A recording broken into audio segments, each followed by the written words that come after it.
Hello, comrades. Sorry for the slight hoo-ha there. We're very happy to welcome you all to the final session in this, what has been a really, really interesting series, especially during last week's session. They're all on our website now, on our YouTube channel, where you can watch all the previous sessions if you missed one or two. It's really worthwhile looking. Tony has promised us that he's going to write up some notes and some bibliography, which we'll be publishing on our internet, on our website as well, and our Facebook page, of course. So without further ado, it's over to Tony for the last session, just today, looking at Zionism in the context of the Israeli state. Okay, thank you, comrades. Again, Tina, if I go beyond half an hour, if you can give me an indication, I would be grateful. But welcome to everyone. I'm glad you've been able to keep up so far. This is the last session in the series, and I hope it will round off any gaps that there have been so far in the presentation. I mean, I am only giving you really a snapshot of the history of Zionism. For those who want to, then I will provide a reading list at some point of books that you may find useful and interesting. And I really want to start off with what happened last night, which was a pogrom in Jerusalem against the Palestinians of East Jerusalem, where the Hava, hundreds of settlers, rioted and attacked Palestinians with the slogan, "Death to the Arabs." And interspersed amongst those slogans was "Death to the leftists." And where would you have heard slogans like that?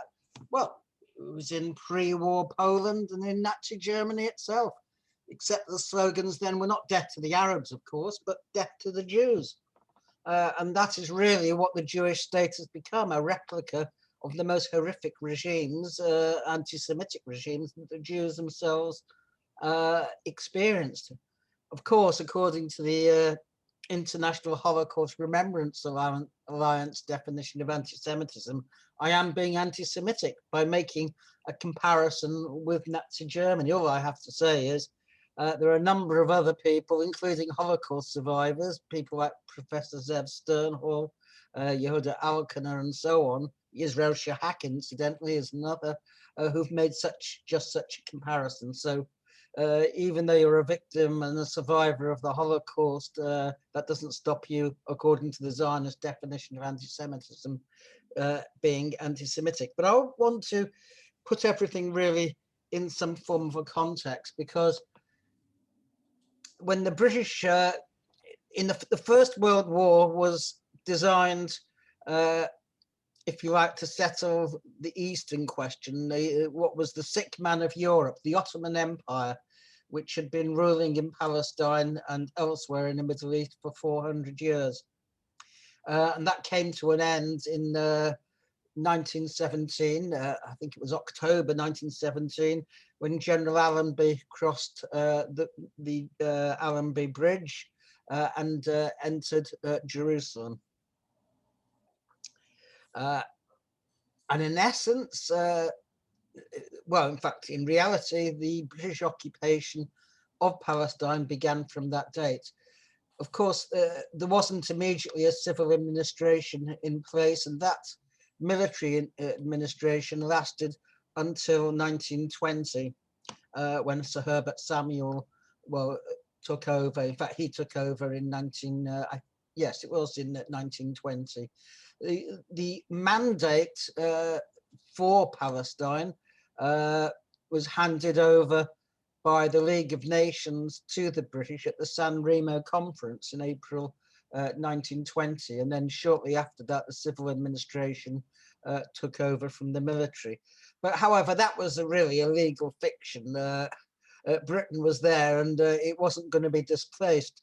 In reality, the mandate started from 1917, not 1920 or 22 or whenever. But officially, the mandate itself did not start till around July 1922, because there were still arguments about how far the mandate would be, the territories, what the outline of the territories what it would include and what it would not include. What one particular bone of contention was what was called Transjordan, now Jordan. It was originally in the mandate, and then it was taken out of the mandate. Incidentally, because the Zionists today claim that they were being extremely generous and that the mandate should have included the East Bank of the Jordan, which was an original Zionist demand. In fact, in 1922, the Zionist executive accepted the removal of Jordan, Transjordan, from the mandate. And that executive included the leader of the revisionist Zionists, Vladimir Jabotinsky. But that is the background. I won't go into, because I don't have time, into the next 30 years, but it was one of consolidation by the Zionists, who were supported to the hilt by the British, and that resulted in the longest general strike in history, the Arab Rebellion from 1936 to 39, when the British hanged, I think, about 1,000 Palestinians. They destroyed villages. They armed the Zionist militias. They created a Jewish settlement police, which later transformed itself into Palmach, which was the shock troops of the Zionist Haganah. Palmach was the equivalent, in essence, of the SAS in the British Army. And it's interesting that the Palmach was led, I mean, it committed a whole series of atrocities. It was led not by the right-wing Zionists, but the most far-left Zionists of Mapam, Anachdut Ha'Abadah, which was a party, Faction B, that reformed. And after the war, the quest was on by the Zionists for the establishment of the Israeli state. I just really, I throw in this question as well. I've already explained last week with the discussion on Zionism and Nazi Germany that throughout the war, the Zionists were fixed and concentrated on the building of the eventual Jewish state. The question of the refugees, the question of what was happening during the Holocaust was a secondary matter at best for them. They really did not want to know. And so, for example, the first conference of the Zionists to openly call for a Jewish state, because previously they'd used all sorts of euphemisms such as Jewish Commonwealth, etc., to disguise their aims. And originally in the 1920s, the Zionists denied they wanted a Jewish state. They simply wanted a home for the Jews in Palestine. And if you look at the Balfour Declaration, it doesn't talk about a Jewish state. It talks about a home for the Jews. Of course, this again was a form of words. The intention behind it was quite clear, and Arthur Balfour made it quite clear in later statements that they always had in mind the eventual declaration of a Jewish state, albeit something that would have dominion status within what became the Commonwealth. That was the case for all the white colonies, such as Canada, South Africa, Australia, New Zealand. They obtained a form of self-government and eventually independence as part of the British Empire. So the same was intended for Palestine. But after 1945, the Zionists, in a sense, swapped horses. Instead of British imperialism, they increasingly aligned themselves with American imperialism. British imperialism was on the way out in the Middle East. The British had, in essence, given back to the United Nations the Palestine mandate. They'd found it impossible to actually continue. They were in a war with the Zionist settlers, and as I said, that was not an unusual situation. It's happened with other colonists as well. In November, I think it was the 29th of November, 1947, UN resolution, I think it was 181, was passed thanks to the Soviet Union, which decided to switch to support for a Jewish state in order to get rid of British imperialism from the Middle East, and the United States, which brought heavy pressure to bear on some of its satellites or countries such as Liberia to fall into line, and they obtained the 2/3 majority. So the question was that, so on the 15th of May, the Israeli state declared its independence. I was brought up as a Zionist to believe a whole number of myths. The first myth, of course, was that the Palestinian refugees had voluntarily left Palestine of their own accord because they'd received orders from the Zionist from the Arab rulers to leave Palestine in order that their armies could then invade in defiance of the UN resolution in order to squash the Jewish state once and for all. Of course, this was a complete nonsense. It was a fabrication. In fact, there were no such orders, and as Erskine Childers, in a famous article in The Spectator, as a result of research he'd done, and incidentally Walid Khalidi had done at the same time, they examined the transcripts of the BBC and the CIA, which monitored radio broadcasts from the Arab radio stations. There was no such order. On the contrary, there were orders to stay put and not leave.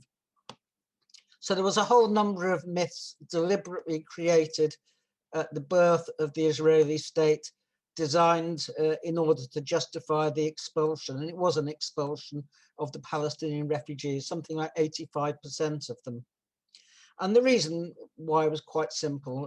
The question of transfer or expulsion had long been discussed within the Zionist movement. Indeed, the Jewish National Fund had itself set up a transfer committee under a man called Joseph White in order to see how best they could effect expulsion. And the reason was quite simple. If you're going to have a Jewish state, then you couldn't have a Jewish state where half the population was not Jewish.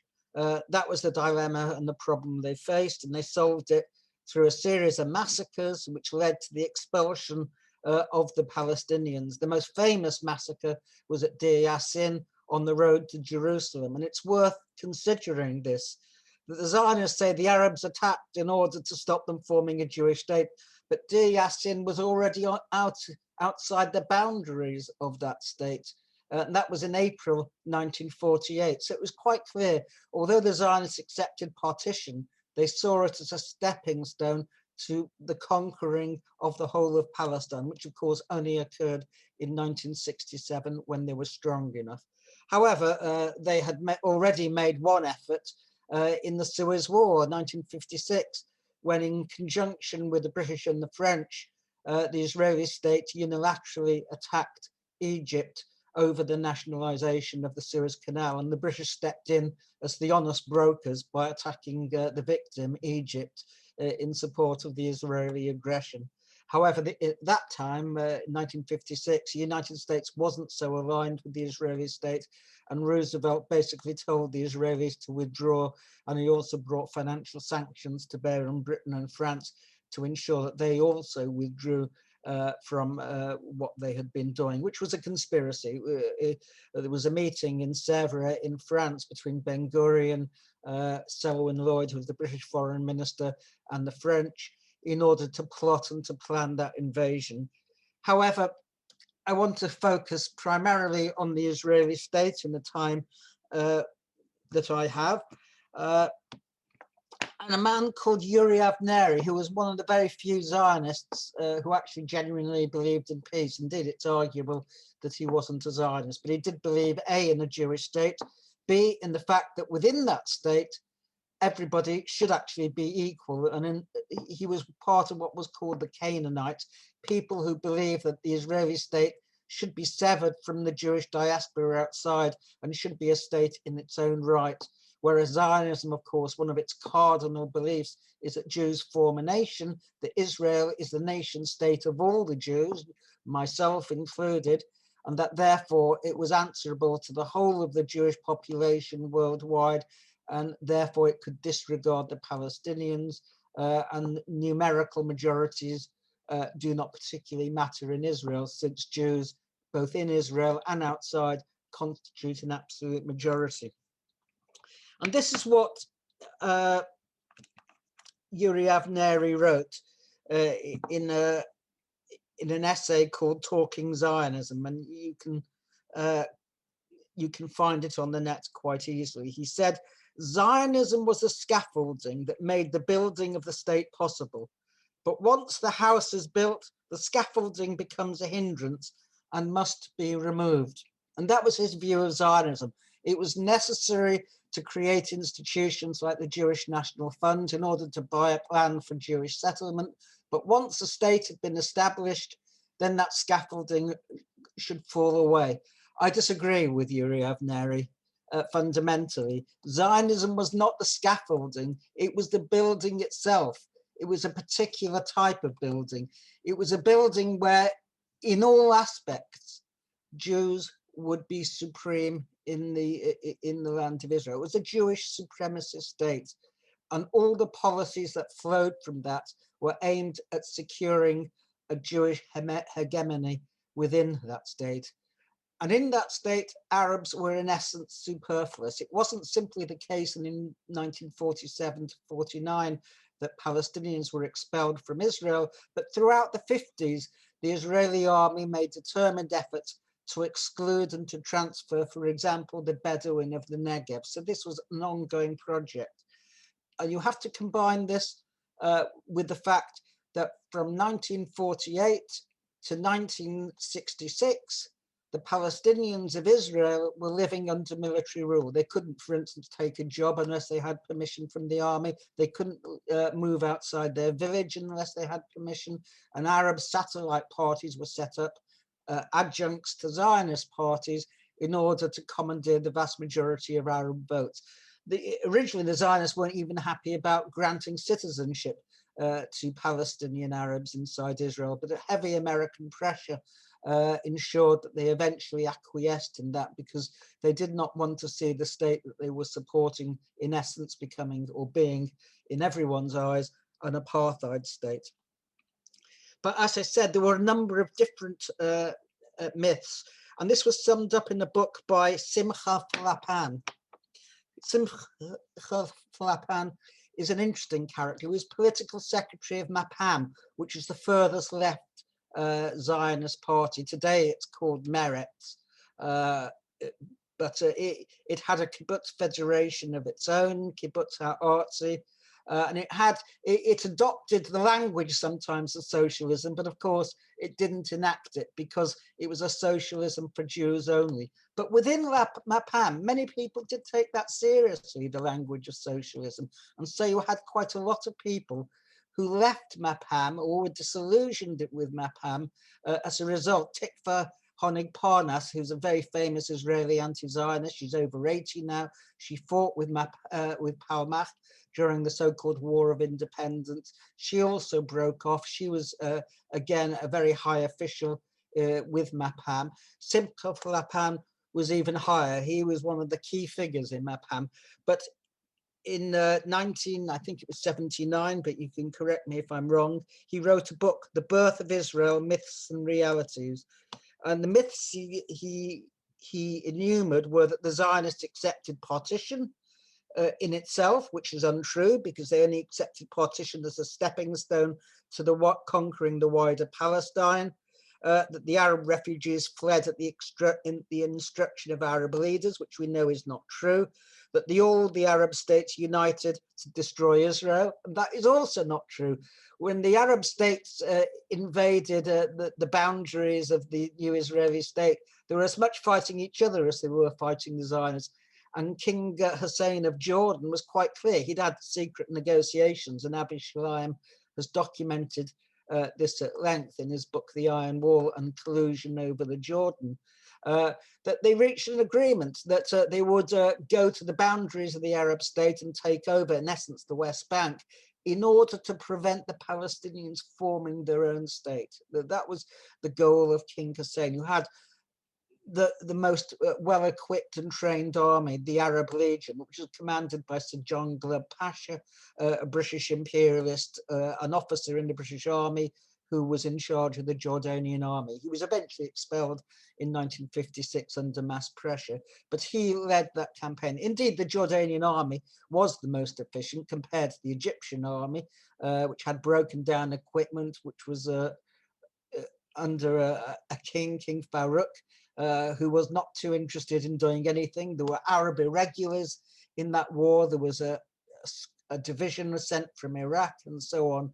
But the Zionists were by far and away the best equipped. They were the best organized. They received heavy weaponry, in particular from Czechoslovakia, which was in the Soviet sphere of influence by then, because Stalin thoroughly supported the Zionists because he saw them as anti-imperialists because they'd been fighting the British. Of course, they weren't. They were simply fighting to get rid of one imperialist power in order to change sides, if you like, and win over the Americans, which eventually happened. But the intermediary period was when French imperialism was very supportive of Israel. Other myths, it was a David-Goliath struggle with Israel cast as the David. And the other myth, the final myth, was that Israel had always sought peace. You know, when I grew up, I say in the Zionist family, I was always told that, well, we want to talk, we want to negotiate, but the Arabs won't talk to us. In fact, President Gamal Abdel Nasser, who was the nationalist leader of Egypt, he took power in, I think, 1953 in the colonel's coup. He made many peace feelers to Israel. He was rewarded by punitive attacks, such as at Kibbutz in 1953 on Palestinian villages and on the Gaza Strip. In Kibbutz, an Israeli attack under General Ariel Sharon killed about 70 villagers, literally by blowing up the houses over them. And Israel pursued a policy in the 1950s of ensuring that no Arabs refugees could return to Israel, and it was a free fire zone. Any refugees who did attempt to come back to Israel were shot at. The question which also arises, and it's really a philosophical question which we can never answer, is because we know that Israel used the Holocaust it wasn't concerned about during the time of the Holocaust, as an extremely powerful propaganda weapon to legitimize the creation of the Jewish state. So the question might arise is, but for Hitler, would an Israeli state have ever arisen? My answer to that is yes, I think it would have done. There was already a growing settler state, but it probably wouldn't have come about in 1948, but probably around the time when Ghana, the first country to gain independence from the empire, the first Black African country anyway to gain independence, gained it, which was in 1957. That's my own surmise. I mean, it's simply my own opinion. But in 1948, those who led the Israeli state weren't like now the Likud, the right wing of the Zionist movement. They were the Israeli Labour Party, though it's very difficult to claim that the Israeli Labour Party was a socialist party. It was a party of the Israeli state. Its values were the values of a state. And in terms of its implacable hostility to the Palestinians, it was literally no different to the Herut, as it was, the party of Menachem Begin, in opposition. I've already mentioned the Arabs were under military rule, but there were a series of laws, Zionist laws, designed to cement the supremacy of Jewish people in Israel in order to make it a Jewish supremacist state. And those laws are quite important. The first one is the law of return. I've only visited Israel once. I've never lived there, and yet I have the right to return to a place that I've never been because I am Jewish. Whereas Palestinians who were born there, whose families came from there, who lived there for generations, have no such right. And that was the basis of the racism in the Israeli state. Everything flows from that. The 1950 law return. It was amended in 1970, basically to allow people who were not Jewish, but who were partners of people who are Jewish, or their children, or their spouses, to also come to Israel and claim citizenship.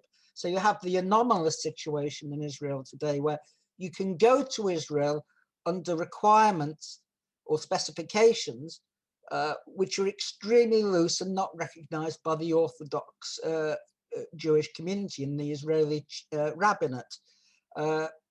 Actually, the Israeli law of return, as amended, defines a Jew in very much the same way as the Nazis defined a Jew under the Nuremberg laws. That is one of the ironies. And Hannah Arendt was bitterly criticized for her book Eichmann in Jerusalem when she pointed out the hypocrisy of the prosecutor Gideon Hausner lambasting Nazi Germany for the fact that Jews could not marry non-Jews. But of course, in Israel today, if you're Jewish, you can't marry a non-Jew either.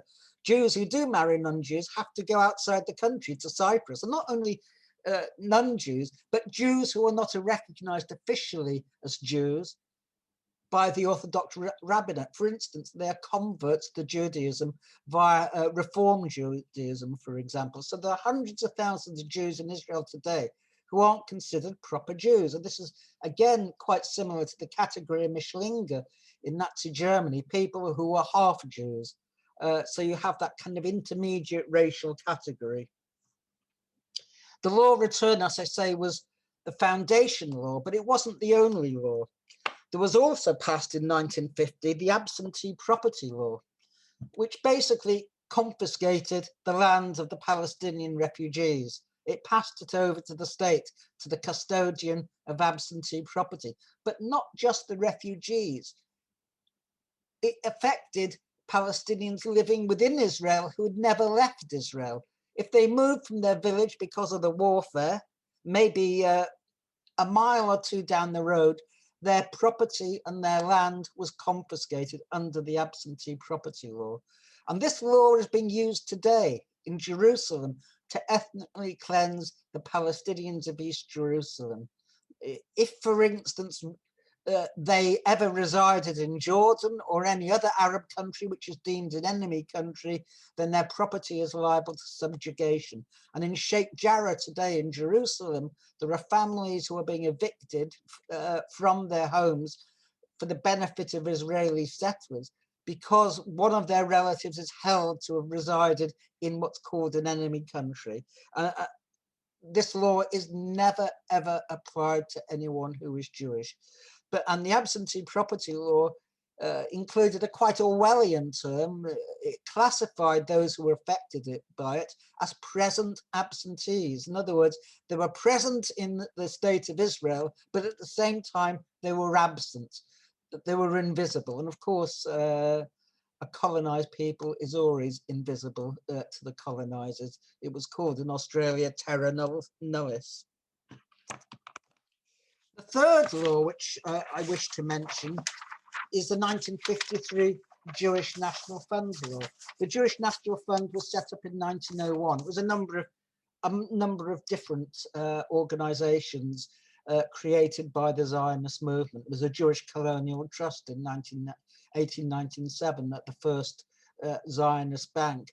But the Jewish National Fund had a specific remit. It was to redeem land for the Jews. And when I say redeem, that is, you redeem it from the non-Jews. And once you redeem it, it never, ever passes back to non-Jewish control. So you have in the state of Israel today, 93% of the land, which is administered and controlled by the Jewish National Fund in conjunction with the Israeli Land Authority.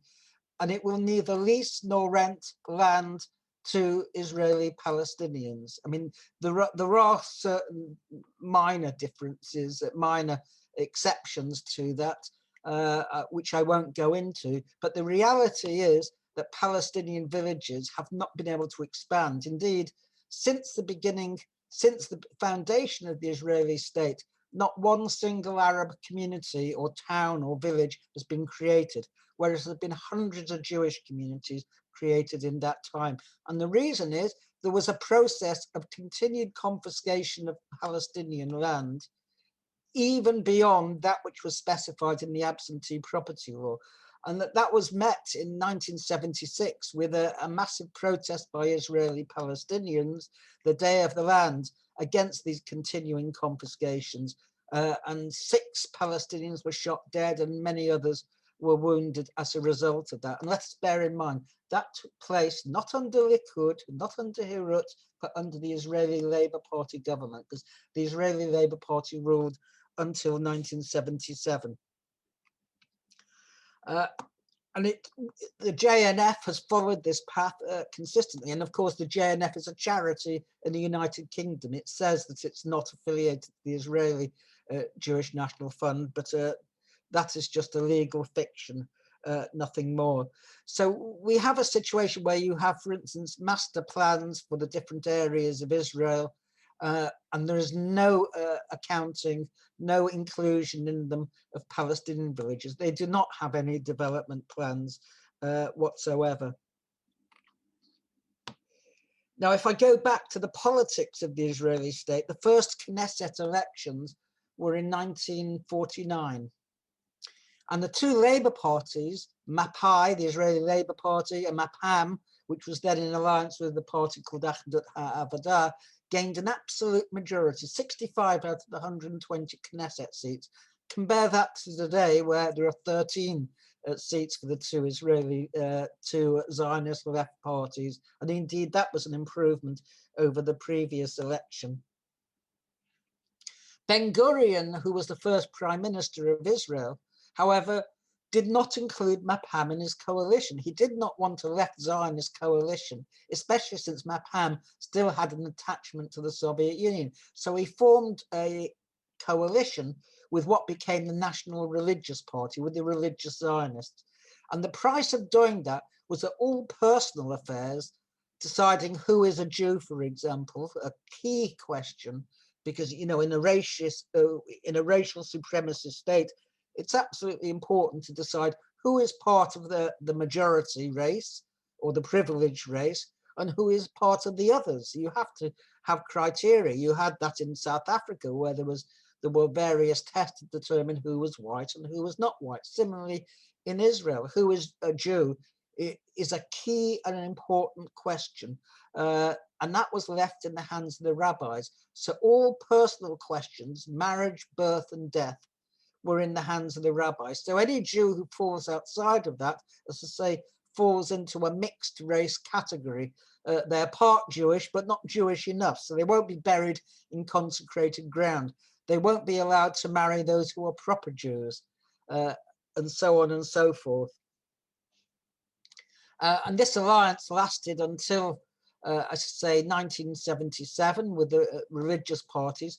But as a result of the 67 war and the expansion of Israel into the West Bank, you had the growth of Jewish Messianism, the belief that God had given the land to the Jews, not only the land of the present state of Israel, but the land of Israel. It's called Eretz Yisrael. And this was interpreted by the maximalists, because it is open to interpretation, depending on what part of the Bible you reach, as going from the River Litani in Lebanon to the Euphrates River in Iraq, where Abraham first settled, down to the Brook of the Nile. In other words, the River Nile. So to those who say that Israel has reached its limits, I say, no, there's actually plenty of room for expansion of the present Israeli state. I'm not going to say it's going to occur, but that is one of the side aspects to Zionist expansionism. And the Israeli Labour Party, I mean, it ran the state along with Histadrut, which was the Zionist trade union, which up till the 1980s was the second major employer in Israel after the state itself. I think I've already touched on Histadrut. It's invested, its companies were located everywhere but Arab villages.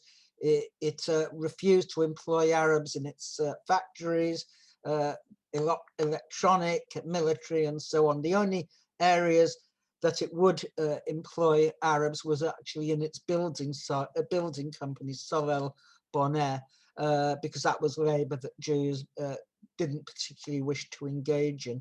Indeed, there's one incident where it gave to its building workers helmets with a kind of red cross on it. And that was in case there was a problem with them, that snipers could more easily shoot them. So, I mean, that was its attitude to the Palestinians inside Israel.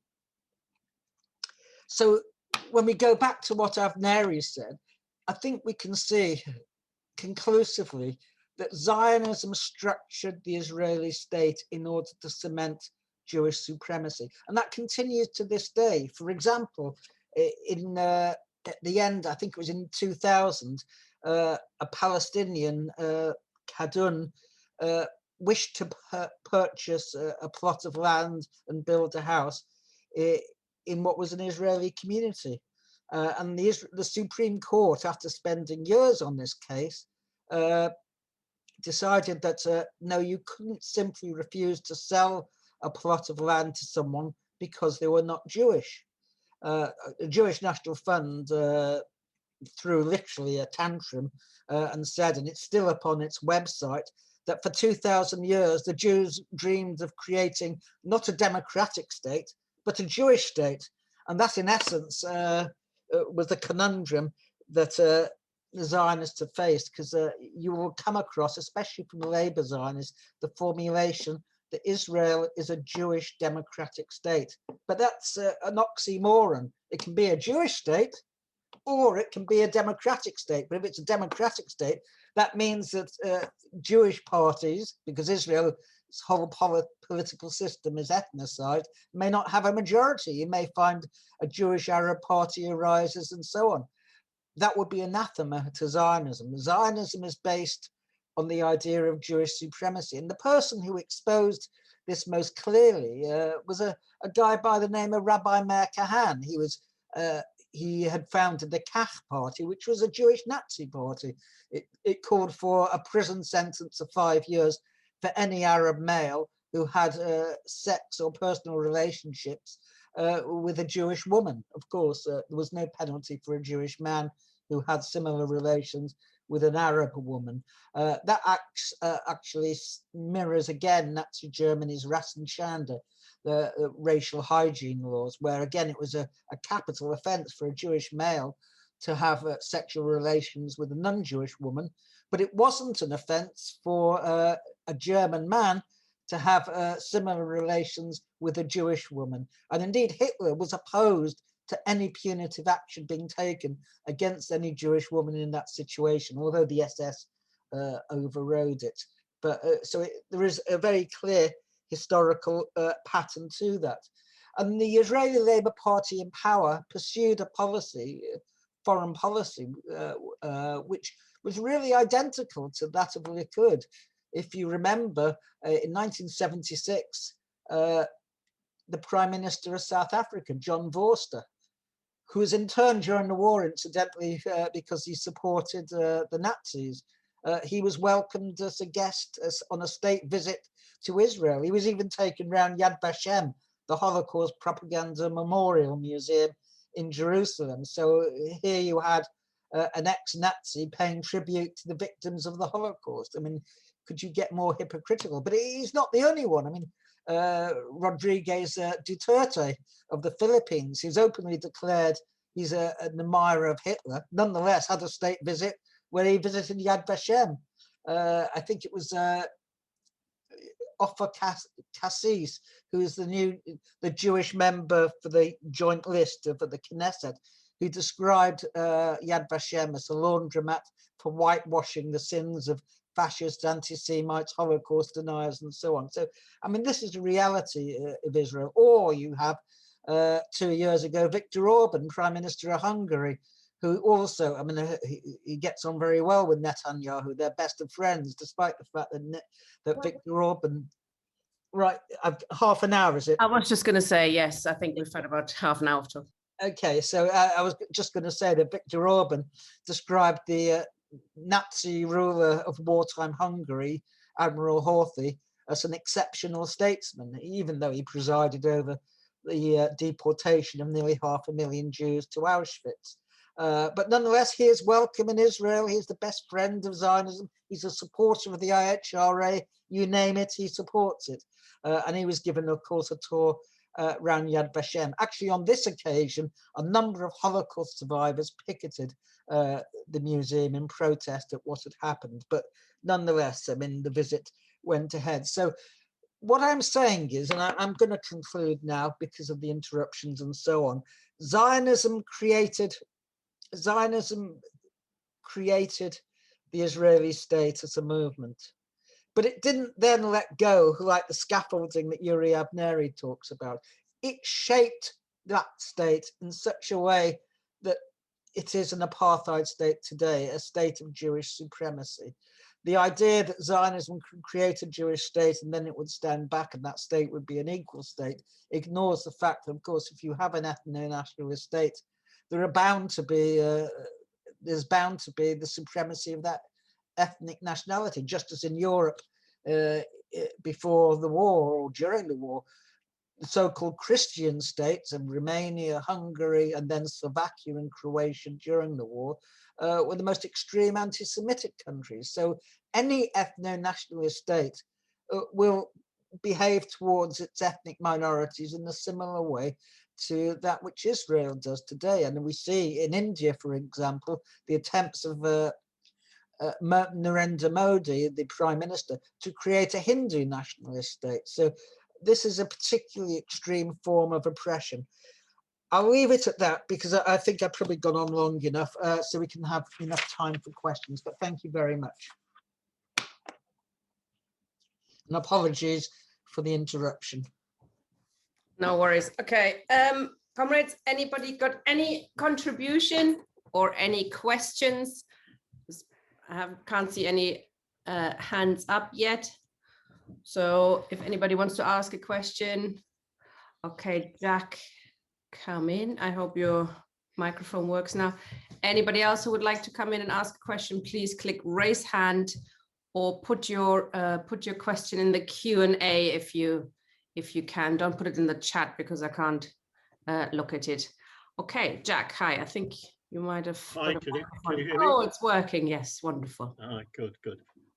Thanks, Tony, for exploding some of those Zionist myths about the formulation or the formation of Israel.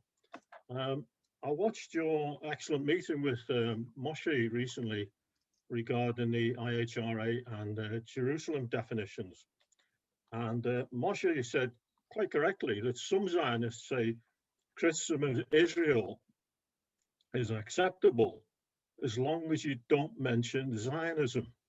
So it means that Zionism has become the hate whose name we dare not mention, to coin a phrase. Excuse me. However, if we get into the realms of definitions, we fall into a trap because it becomes like trying to nail jelly through a wall. Those who want to hide their true intentions introduce their own definitions to avoid being pinned down. So how can we avoid this trap? I think we can recognize that neither Zionism nor anti-Semitism actually require definitions. All they require are descriptions. And both terms were adequately described decades ago. If we take anti-Semitism, for example, as you've often said, most dictionaries describe it as prejudice or hostility against Jews for being Jews, which is perfectly acceptable to most people. You don't need to define that. With Zionism, and as you also said recently, Nathan Birnbaum, who was an Austrian Jew, he conceived the term Zionism, and he said in 1883 that Zionism encompasses three beliefs. He said Jews are a distinct nation or a people. Jews are destined to reclaim Palestine, and Palestine is the national home for all Jews. And if you subscribe to those three beliefs, you are a Zionist. And as we know, they are all fantasies or myths.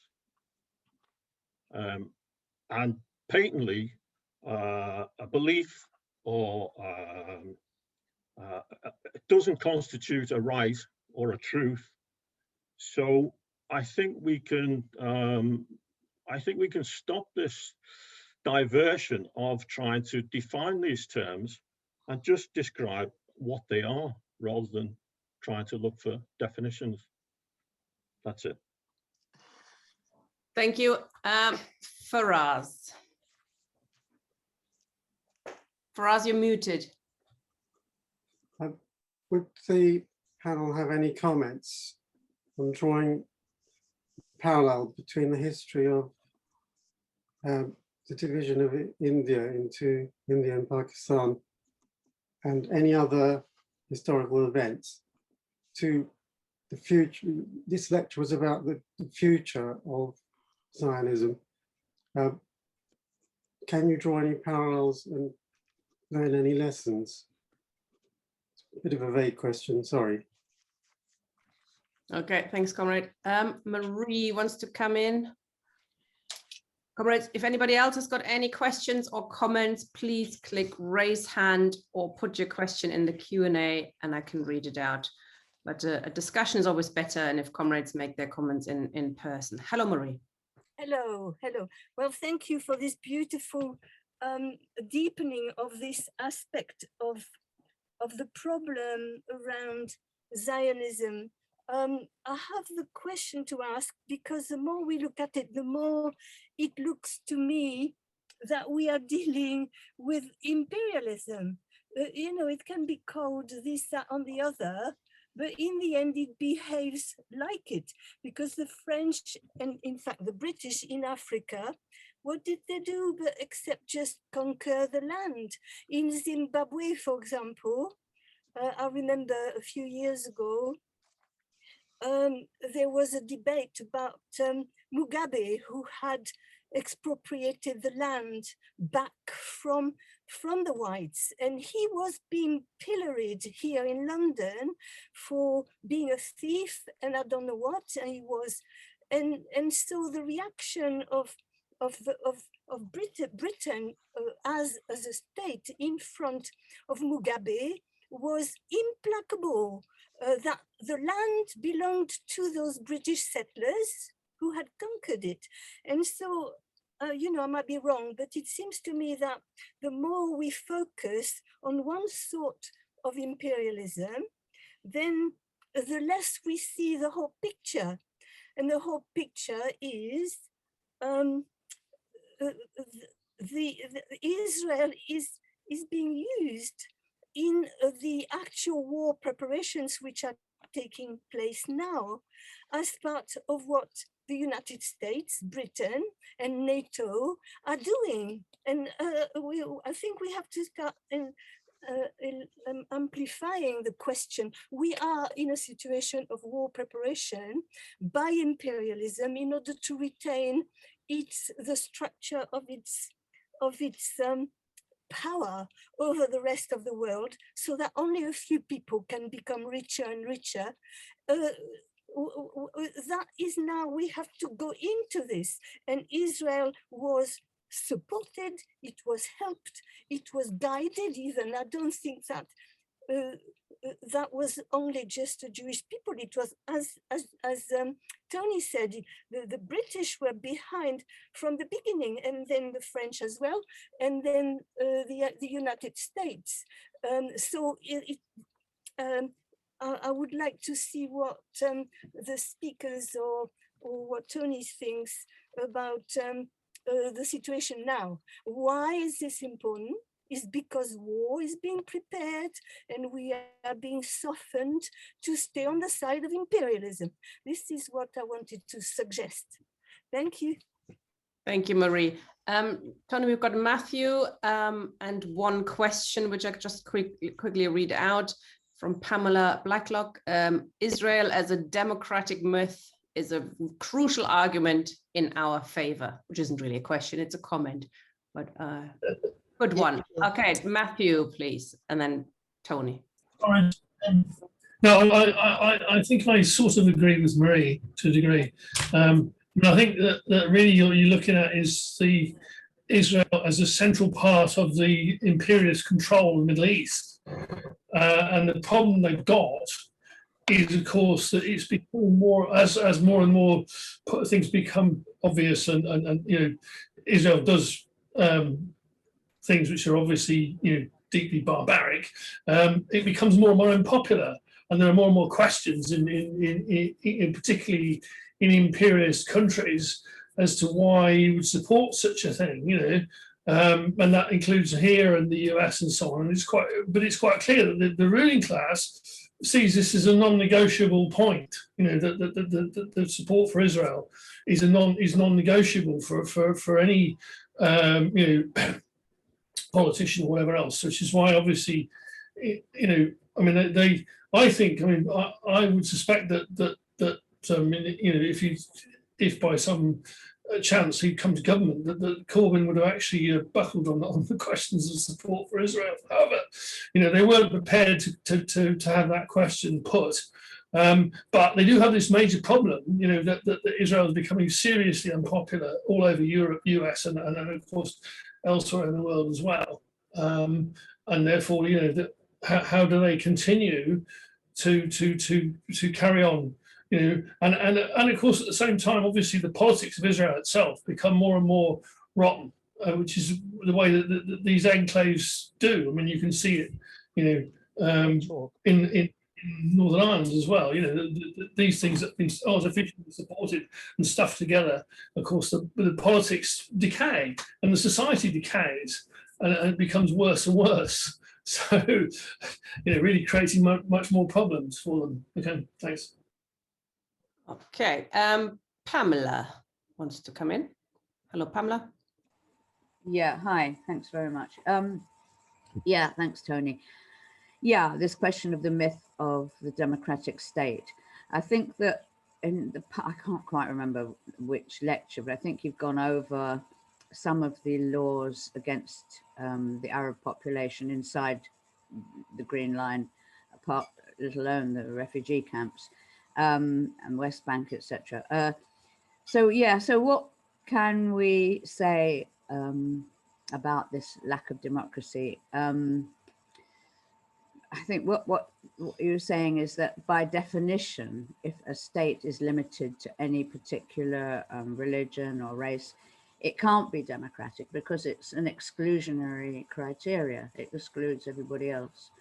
I just want to, you know, emphasize this, and, you know, what else do you recommend to read? And yeah, I know Adamir and Adela have done a lot of work on explaining these laws against Arabs and Palestinians. Yeah, a bit more on that, please. Thanks. Okay, sorry, one more, Diana. Sorry, Tony, they're coming on one by one. Why not I have another go? In Yes. other words, take these and then I'll take a whole fresh set of questions. If there's people who want to speak, yeah. Okay, hold on, one more and then we bring you back. Diana, could you switch on your camera? There you are. Hello. You're muted, I think. Yep. Although it doesn't show as muted, I think there's. I'll mute you and then unmute you. Maybe that helps. It shows for me it's muted. Still muted, I'm afraid, comrade. Another comrade had that same problem. Maybe earlier. Diana wants to put it in the question and answer, and I'll have a look at it there. Diana, can you put it in the question and answer? Because I just can't hear you. Sorry. I think she already has. Yeah. I've got a comment. It's more relevant to Nazi Germany than today's presentation. The Nazis tried to murder using gas chambers on disabled people first, and they tried out murder using gas chambers on disabled people first. I can make that comment live if you want me to. Yes, we did. Sorry, comrade. Sorry, I don't understand the question. Is there one there or not? Diana, do you think your volume might be down? A comrade just suggested in the chat. If you make the volume higher, you could try that.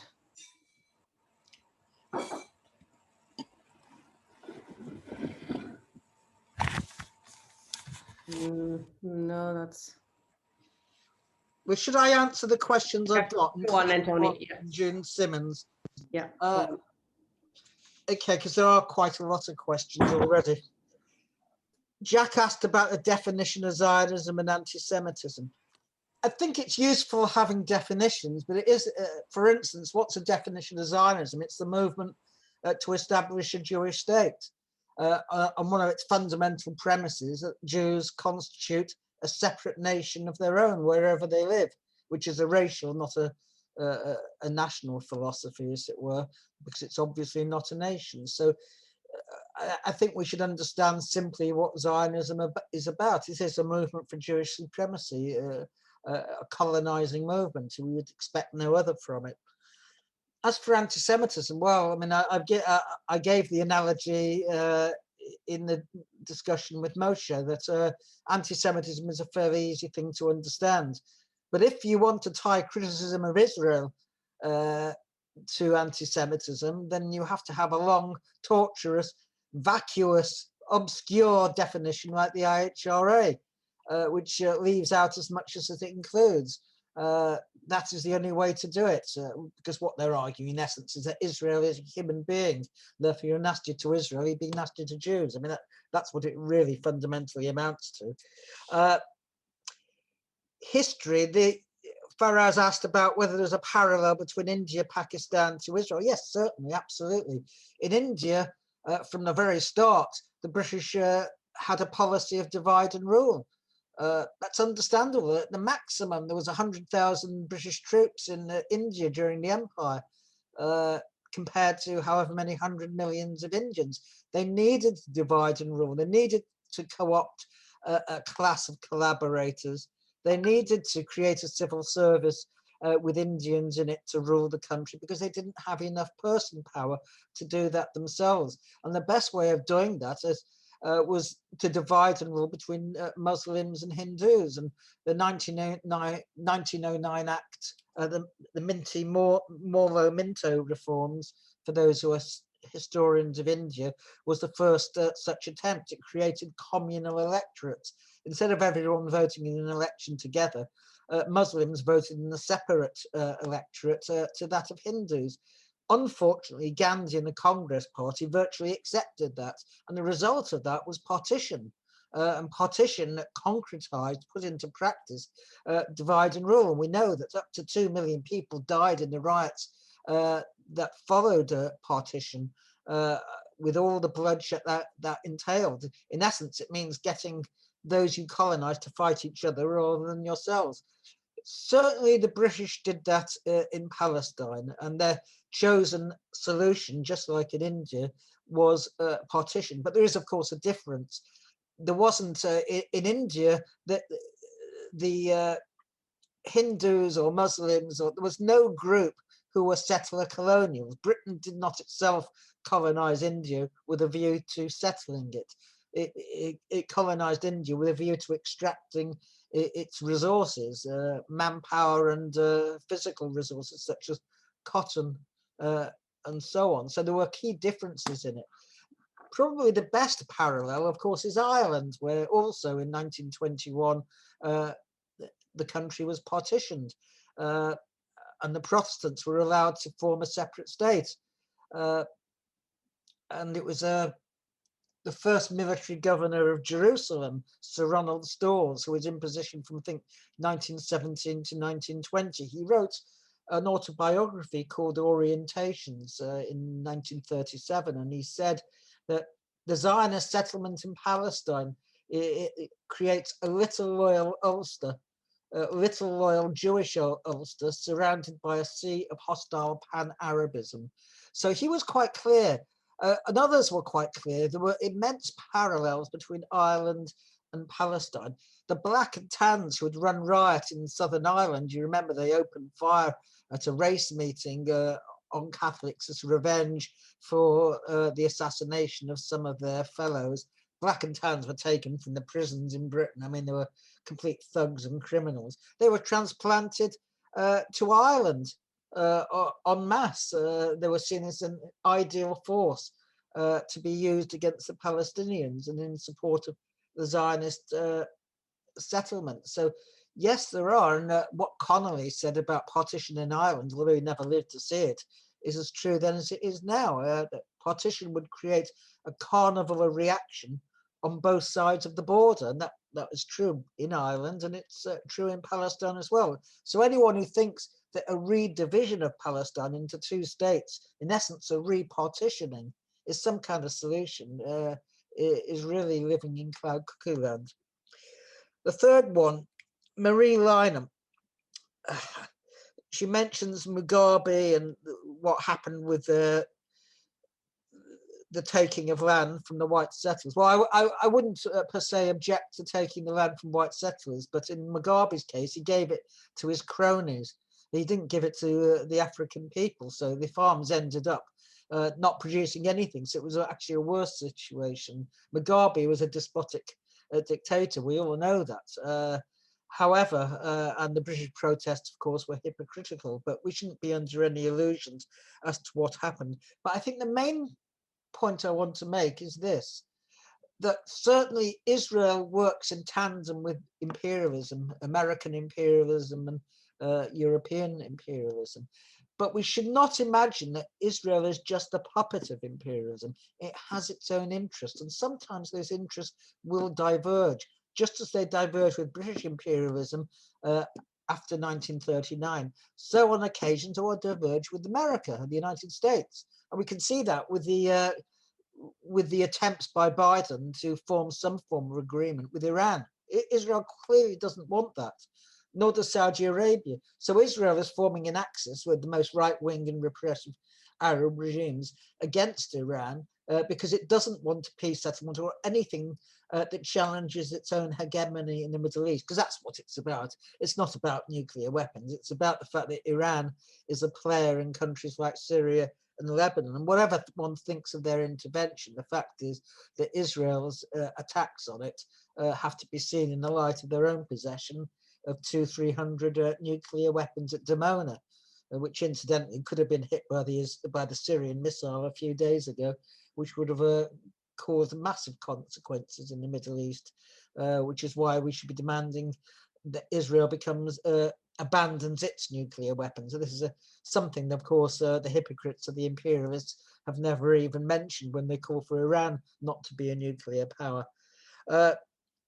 Pam's comment, Israel as a democratic myth. Yes, it's absolutely important because, of course, despite the fact that Israel is anything but democratic, I mean, how can it be? It's ruling over 5 million Palestinians in the Gaza Strip and the West Bank. So the majority of people now between the Mediterranean and the Jordan River are not Jewish, and yet we have a Jewish state which rules over them. How can that possibly be democratic? There's an Israeli military regime in the West Bank. It doesn't apply, though, of course, to settlers who come under a civil regime, the same laws as in Israel. So if that's democratic, then the word democracy has lost its meaning. And we should always be eager to point this out because it's still a standard trope, I said, of the Zionist propagandists, that Israel is the only democratic state in the Middle East. We have to point out that a state which has a military occupation over 5 million people, which has lasted for over half a century, is not a democratic state. That's leaving aside Israel itself, which, as the B'Tselem report showed very clearly, Israel pursues a policy, for instance, in the Galilee and the Negev, of Judaization, namely increasing the Jewish majority or the Jewish presence in those areas at the expense of the Palestinians. It's doing the same in East Jerusalem. What kind of democratic state treats parts of its population as basically not wanted? In the Jewish nation state law, Jewish settlement is treated as a national value. A Jewish settlement means displacement of Palestinians, nothing more. So yes, it's totally and utterly hypocritical. We have to point out that Israel is anything but a democratic state. It's an ethno-nationalist state. People, you know, I mean, one of the favorite Zionist talking points today is that Israel is the only Jewish state in the world. Well, yes, that's true, but it's one state too many. Ethno-nationalist states died out, or were starting to die out, with the French Revolution, which said that to be a French citizen, it doesn't mean you're an adherent to the Catholic religion. It means you're an inhabitant and resident of France, regardless of your religion. That was the Enlightenment influence. And yet Israel flies in the face of that because it gives rights to one part of the population that it denies to others. So Israel is a throwback to, if you like, feudalism politically. Matthew mentioned about the unpopularity of Israel. Of course, that's true. Israel has become increasingly unpopular. But of course, as you can see with the United States on so many issues, being unpopular doesn't stop you carrying out a policy. In the United States, there are consistent large majorities for a single payer national health service. Very few people want the situation as it exists to continue. Yeah, does that have any impact on Congress or the Senate? Does it even have any impact on the Democratic Party, let alone? The fact is that our rulers are quite happy to disregard popular opinion, especially when it comes to foreign policy. We have under Keir Starmer now, of course, a bipartisan foreign policy. If you criticize Israel, you're an anti-Semite. That's the reality of it. We all know that's a load of rubbish, but that is what the Labour right argue. Unfortunately, Corbyn bought into that. I have to say, I mean, from the very start, Corbyn had a debate with the Jewish Labour movement, or a hustings. It was a debate with, sorry, not the Jewish Labour movement, it was hosted by them, with Owen Smith, if you remember back in 2016 when he was challenged. And one of the questions was, what do you like about Israel? I mean, Corbyn could have said, well, the fact that it confiscates land from one section, the population gives it to another. There were many things he could have said, ironically. What he said instead is he loved the separation of powers between Israeli politicians and the Israeli justice system. And this is an absolute nonsense. The Israeli justice system from the Supreme Court downwards has consistently handed down verdicts which accept the rights of the settlers displaced to steal, basically, land of the Palestinians. Their rulings in favor of the Palestinian minority are few and far between. Of course, people use them, but they do it without any expectations. And today, you have at least 2 settler judges amongst the Supreme Court justices. So it has consistently moved to the right. Of course, the Israeli right attack the Supreme Court because it doesn't deliver 100% verdict. Sometimes it errs on the side of the Arab minority when it's the injustice is particularly gross. But unfortunately, Corbyn tried to appease the Zionists. And the problem is they won't be appeased. They had a particular policy, no doubt in conjunction with Britain and the United States, which was to get rid of Corbyn at any price. Corbyn did not remember that or did not appreciate that. Pamela, I'm not sure I think I've virtually answered your questions, but to simply reiterate really that throughout the history of the Israeli state, the Knesset has passed laws which were entitled to privilege the Jewish section of the population at the expense of the Palestinians. It used to be the case under the Israeli Labour Party that such laws did not really mention the Arab minority. It was implicit. It was always based on the law of return, the only law to explicitly mention Jews. But that really is not the case now. I mean, Likud under Netanyahu does not really care. So in 2011, they could pass, in response to the Israeli Supreme Court ruling in Kadun, whereby Israeli Arabs had the right to purchase land, it passed the Reception Committee's law. And what that law said was that Jewish communities of under 500, and the hundreds of them, have the right to exclude on social grounds anyone they wanted. Now, of course, some that they could exclude Ethiopian Jews and have done, but that was primarily targeted at the Israel's Palestinian minority, that it's legally acceptable to discriminate on the grounds of race, in essence, because Arabs are classified as a race. It was amended, indeed, I think it was in 2018, to increase the size of that community from 500 to 750. So more communities, there are hundreds of them, which are legally entitled to exclude Palestinians. But Palestinians aren't formally excluded from the major cities, but most cities don't have Palestinians in them, or very, very few. And in Afula, which is a northern city of about 30,000, in 2017 and 2018, where Palestinians, in 2018, there was a demonstration by hundreds of its citizens, led by the mayor and the deputy mayor, because an Arab had managed to buy one house from a Jew. This was seen as being upsetting to the values that that community held. And this is an indication of the reality in Israel on the ground. Similarly, in Safed, the chief rabbi, Shmuel Eliyahu, issued a rabbinical edict forbidding Jews to rent or lease property to Arabs. so that if you're an Arab, you basically can't rent a room. If you're a student at the university there, you can't rent a room. Although it was hypocritically condemned by Netanyahu, actually nothing was done about that. And indeed, when Shmuel Eliyahu came under attack, he was backed up by dozens of Israeli rabbis. And you can Google this and see for yourself. So we have an edict from a chief rabbi of a city, which says Palestinians or Arab Israelis who are full citizens cannot rent rooms. And this is an outrageous process. And even worse, Eliyahu is a paid state official. The rabbis are paid by the state. So he is paid to enact this apartheid discrimination in his own locality.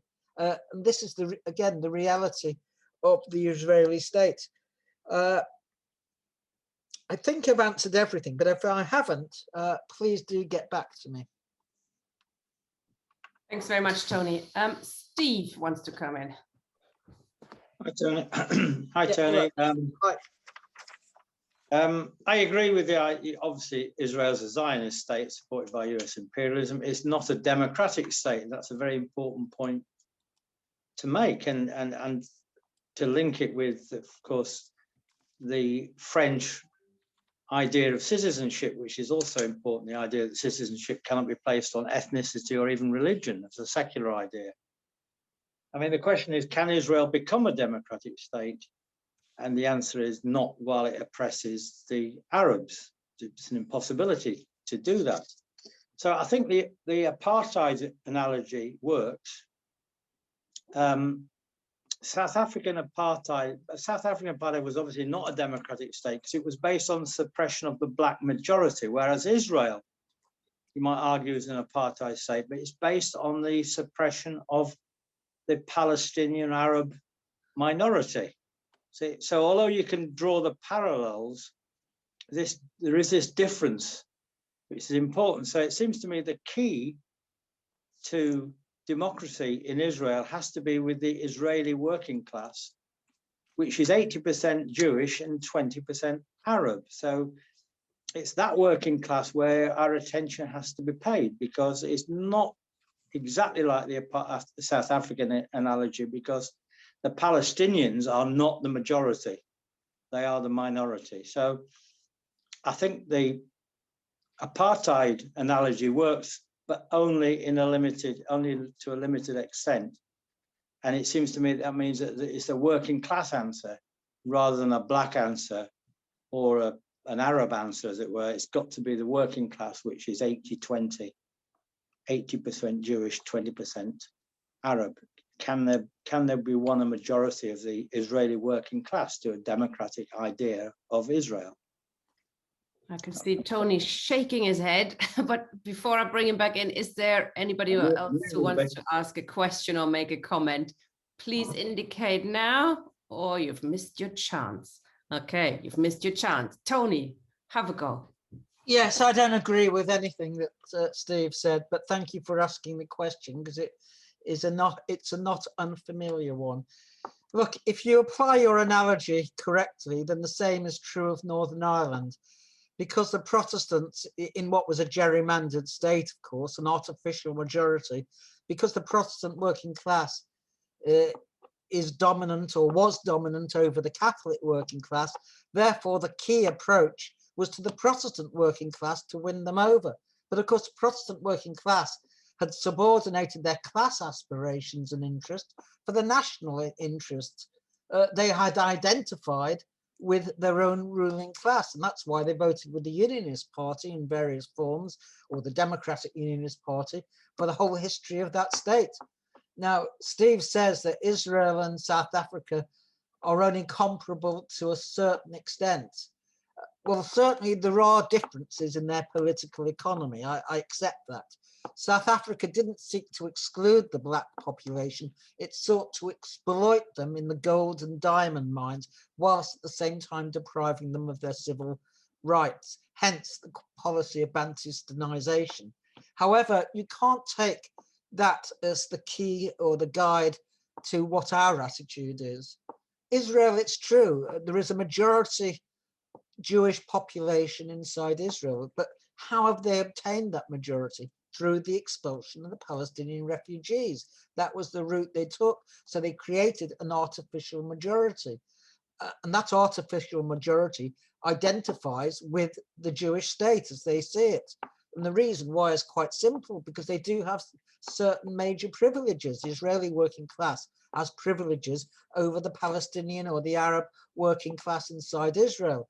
And if you think the key to the question is appealing to that Jewish working class, and I'm afraid you'll be appealing to them forevermore, because they will not be won. It's just like thinking that the white working class was the key to black civil rights in the Deep South. It wasn't. The majority of the white working class there were complicit in an alliance with the white ruling class in that country. And the same as in Israel, the Israeli working class, which receives certainly certain benefits and privileges, they have a much higher standard of living than Arabs, are not going to exchange that for a notional equality. There's no evidence.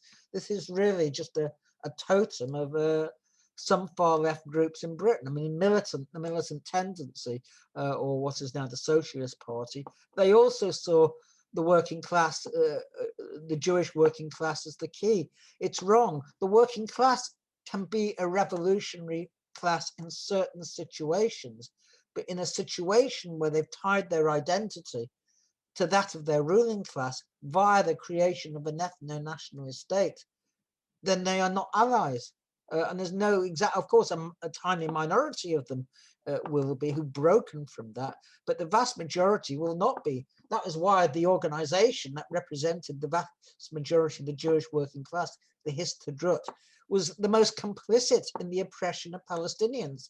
I didn't say that after 1948, Histadrut, which had been formed as the General Federation of Hebrew Labor, it did not accept Arabs as members. They actually created a small so-called union separate for the Arabs, but in practice no one joined it. From the start, it broke up the mixed Arab Jewish rail workers union. It did not want to see joint working class action, and that has been the case with Zionism throughout. It has never ever looked to joint Jewish working class Arab unity, and that's true of every single section of the Zionist movement, from Likud and Herut through the Israeli Labour Party to the Mapam or Meretz wing on the left, which has never been a great deal of the left. So that is an imperialist notion. I mean, Lenin talked about the British working class being made conservative because it got the crumbs from the table of imperialism. That is even more true of the Jewish working class today. And indeed, the Jewish working class politically is to the right of the majority of Israelis.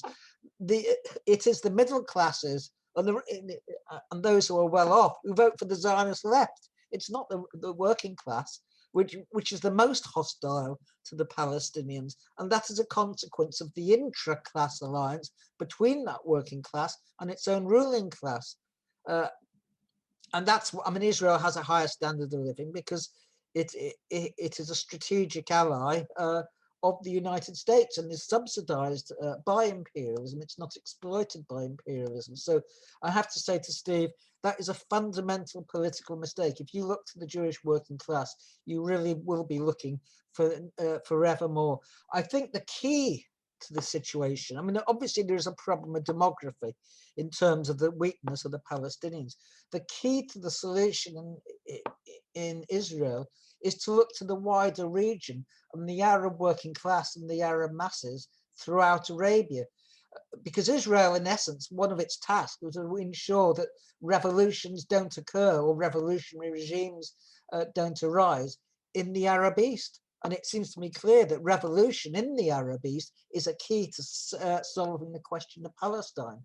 But if you look to the Jewish working class, you'll be looking in vain. Thank you. That was a very, very good summing up. I think it's not an easy answer, but I think it's something also that Moshe Machova has been talking about, a regional solution that takes into consideration the whole Arab working class is definitely, I think, the right way rather than two-state, one-state, etc. And we've got no more questions for tonight, so I suggest we leave it there. It's been a fantastic series, Tony. Thank you so much. It's been really good. We're publishing everything on the on our YouTube channel. This session will go up tomorrow. Great. Don't be distracted here. And we're looking forward to your pamphlet or PDF file with your bibliography that you've promised, and I will nag you about this. So thank you very much, comrades. It was great to see so many of you, and have a good evening. Thank you, Tony. Thank you very much. Thank you. Bye. Bye. Bye, everybody.